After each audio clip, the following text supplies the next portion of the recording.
कि हमारे आदर्श विद्या मंदिर में बहुत आग्रह रहता है बालकों को नैतिक शिक्षा में कि आप अपने बड़ों को प्रणाम करें, क्योंकि प्रणाम से ही अहंकार का विनाश होता है और अहंकार जाए तो ही ओंकार पास में आता है। और इसलिए 5 प्रणाम हमारे यहाँ कहे गए भारतीय संस्कृति में। सबसे पहला प्रणाम जिसकी बहुत चर्चा गीता में है वो है साष्टांग प्रणाम।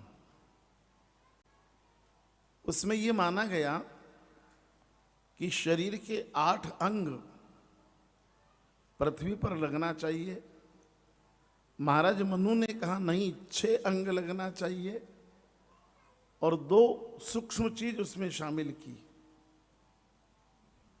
2 पैर, 2 हाथ, 5वां हृदय और 6ठा मस्तक। ये 6 पृथ्वी को स्पर्श करना चाहिए। 7वां मन का भाव और 8वीं शब्द में कोई प्रार्थना होना चाहिए, कोई मंत्र बोलकर प्रणाम करना। ये 8 अंग से जो प्रणाम हुआ वो साष्टांग प्रणाम हुआ, उसी को प्रणिपात भी कहा गया। जो दूसरा प्रणाम है भारतीय संस्कृति में, वो रामचरितमानस में अनेक जगह उसका उल्लेख मिलता है। उसमें गोस्वामी जी लिखते हैं, परेऊ भूमि लकुट की नाई। कोई लकड़ी आप लेना और लकड़ी का एक सिरा पृथ्वी पर रख देना, एक सिरे पर तर्जनी रखना और तर्जनी हटा लेना, तो लकड़ी किसी न किसी दिशा में धड़ाम से गिर पड़ेगी। ऐसा ही जीवन में कोई समर्थ महापुरुष मिल जाए तो फिर बिना विचार किए अपना संपूर्ण जीवन उसके चरणों में समर्पित कर देना, ये दंडवत प्रणाम कहलाता है। विशेष करके रामानंद संप्रदाय ने इसको स्वीकार किया है। वहां संत से संत मिलते हैं तो दंडवत ही बोलते हैं। किसी समर्थ के चरणों में बिना कुछ विचार किए गिर जाना, उसकी शरणागति ग्रहण कर लेना, ये दंडवत प्रणाम है। तीसरा प्रणाम है श्री गुरु पदनख मणिगण ज्योति सुमिरथ दिव्य दृष्टि ही होती। किसी ऊर्जावान महापुरुष के नख पर अपना शिख रख देना, किसी के चरणों पर अपना मस्तक रख देना, और जब उनका चरण और हमारा मस्तक हो जाए तो पूरा एक सर्कल कंप्लीट हो जाता है। तो उस महापुरुष में जो ऊर्जा है, जो उनका पुण्य है, जो उनका शुभ है, वो प्रवाहित होकर हम में आ जाता है। इसलिए चरणों पर मस्तक रखना ये चरण स्पर्श है। स्पर्श की बहुत महिमा है हमारे यहाँ, पर आजकल स्पर्श से इतने दूर हो गए हम कि अब तो कई लोगों को मैं पूछता हूं कि आपने पृथ्वी का स्पर्श कब किया था, बोले मालूम नहीं। रसोई में भी चप्पल, पूरे मकान में चप्पल, यहां आए तो फर्श, कहां, अब तो पृथ्वी से स्पर्श ही खत्म हो गया। और पृथ्वी सबसे बड़ी मां है, क्योंकि 5 फीट 6 इंच की स्त्री में जो मां बनने का स्थान है, जो उसका गर्भाशय, वो 9 इंची का है। बाकी में मां बनने का सामर्थ्य नहीं है। और धरती तो पूरी मां है, कण कण में उसमें तण पैदा करने का सामर्थ्य है। और भूमि से जब से संपर्क हमारे कटे हैं, तब से कृत्रिम गर्भाधारण शुरू हुए। फिर IVF कराओ कि IVM कराओ, जो कराना सो कराओ। पृथ्वी मातृत्व की ताकत पैदा करती है, और पृथ्वी का स्पर्श नहीं कर रहे हैं। पहले मां के हाथ का स्पर्श से भोजन होता था। तिलक ब्राह्मण के हाथ से होता था। विप्र हस्तेन तिलकम स्वहस्तेन दानम परहस्तेन मर्दनम और मात्र हस्तेन भोजनम।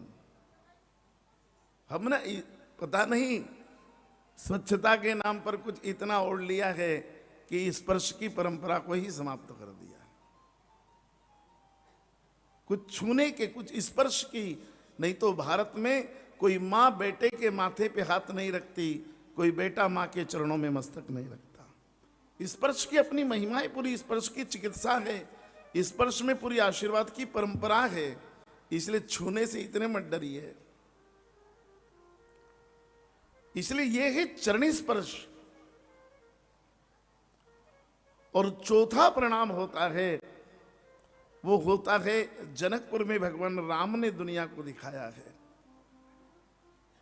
वो चौथा प्रणाम होता है मानसिक प्रणाम। मन ही मन गुरु किन्न प्रणामा। भगवान राम ने मन से मन को प्रणाम किया है जनकपुर में। पूछा किस मन से? बोले मन ही मन गुरु किन्न प्रणामा।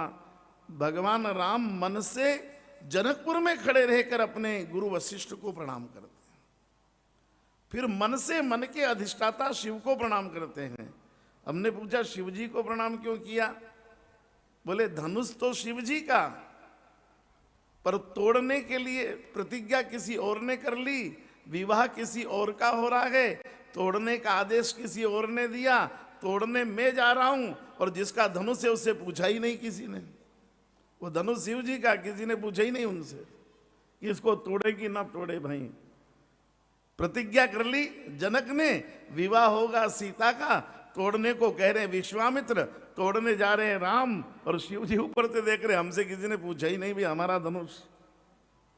तब भगवान राम ने कहा कि तन के देवता ब्रह्मा हैं, धन के देवता नारायण हैं, और मन के देवता शिव हैं। इसलिए उन मन के देवता को जनकपुर में खड़े होकर भगवान राम ने मन से प्रणाम करके आज्ञा ली।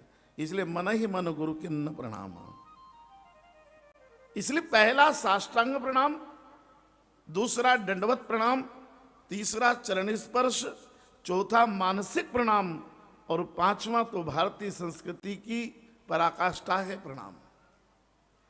वो प्रणाम है 2 हस्तक और 1 मस्तक। बोले 2 हाथ ये क्रिया शक्ति के प्रतीक हैं, और ये मस्तक बुद्धि शक्ति का प्रतीक है। या तो व्यक्ति को अपने कामों का अहंकार होता है, या तो व्यक्ति को अपने ज्ञान का अहंकार होता है। तो ज्ञान और कर्म दोनों को आबद्ध करके किसी के सामने झुका दो तो हमारे कर्म और ज्ञान का अहंकार विगलित हो जाता है।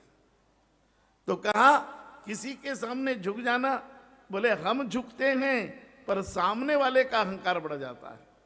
वो कहता मैं बड़ा विद्वान पंडित हूं इसलिए मुझे प्रणाम कर रहे हैं, मैं बड़ा धनाढ्य सेठ हूं इसलिए मुझे प्रणाम कर रहे हैं, मैं बड़ा पदाधिकारी हूं इसलिए मुझे प्रणाम कर रहे हैं।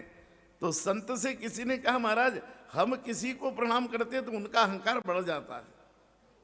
संत ने कहा बड़े तो बढ़ जान देना भाई, तेरे को क्या दिक्कत? बोले नहीं नहीं, कोई मुझे प्रणाम करता है तो मेरा अहंकार बढ़ जाता है। अब क्या करें? तो संतों ने समाधान दिया कि नहीं, इस प्रणाम में भी हम तुम्हारे अहंकार के टुकड़े टुकड़े कर देते हैं। बोले क्या? बोले किसी के सामने हाथ जोड़ो और सिर नवाओ तो धीरे से जय श्री कृष्ण बोल देना, धीरे से जय सिया राम बोल देना। बोले मतलब? बोले तेरे तन को प्रणाम नहीं, तेरे धन को प्रणाम नहीं, तेरे पद को प्रणाम नहीं, तेरे ज्ञान को प्रणाम नहीं। बोले फिर? बोले तेरे भीतर बैठे राम को प्रणाम है। धीरे से कह देना जय सिया राम, तो वो भी उधर से कह देगा जय सिया राम। आत्मा से आत्मा मिले और दोनों एक दूसरे में परमात्मा का दर्शन कर ले, यही प्रणाम की परंपरा है।